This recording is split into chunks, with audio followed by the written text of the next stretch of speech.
Интензивно се работи на изградбата на обиколница во Штип, со која ќе се поврзат влезот и излезот на градот, како и неколку населби.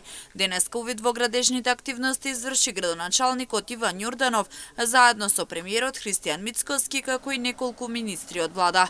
Овде се предвидува зона за домување и лесна индустрија, како и уредување на просторот и изградба на линија 2. Проектот предвидува нова сообраќајница во должина од 3,2 километри, поврзување на еден дел со друг дел на градот, влезот на градот од страна на Скопје со влезот и излезот на градот кон Радовиш и Струмица, поврзување на неколку населби, населба Железничка, Пребег, Плуждино, перспективно иден развој за градот, имајќи во предвид дека согласно генералниот урбанистички план овде се предвидува зона за домување, зона за лесна индустрија, работиме интензивно на уредување основен степен на уреденост со изградба на линија 2, главна водоводна линија која што минува овде, со изградба паралелно на два нови резервара, резервар Пребег и резервар Мери, кои што треба да го обслужуваат развојот на градот на овој потек. Во меѓувреме Штип аплицираше со 6 проекти на повикот од влада. Станува збор за проекти кои се од суштинско значење за Штип и граѓаните.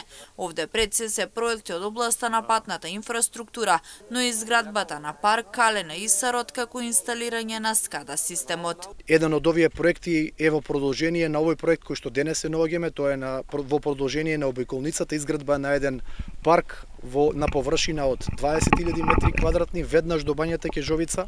Оваа обиколница во сушност ќе им даде можност за развој на бањски туризам на Бањата Кежовица, нешто што како ресурс и како потенцијал го имаме, и очекувам во иднина да разговараме гласно на оваа тема за да го развиеме и овој потенцијал на нашиот град.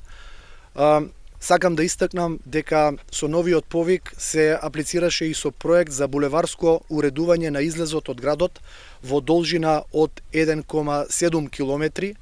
Тоа е практично излезот и влезот на градот према главниот град, према Скопје. Булеварот Гоце Делчев ќе добие продолжение. Нова сообраќајница во централното градско подрачје за намалување на сообраќајниот метеж, изградба на тврдината Исар, на Кале, по примерот на Скопје и Охрид. Со овие проекти на краток и среден рок се очекува постигнување на високи резултати за развој на Штип. Наш приоритет представува квалитетот на живот на нашите граѓани и без разлика дали се тоа општини каде што има градоначалник од редовите на владеачкото мнозинство или пак од опозицијата или пак некој независен градоначалник. Оваа влада е посветена целосно на овие речиси 26.000 квадратни километри на секое парче да инвестира. Увид во градежните активности се изврши на булеварот Партизанска.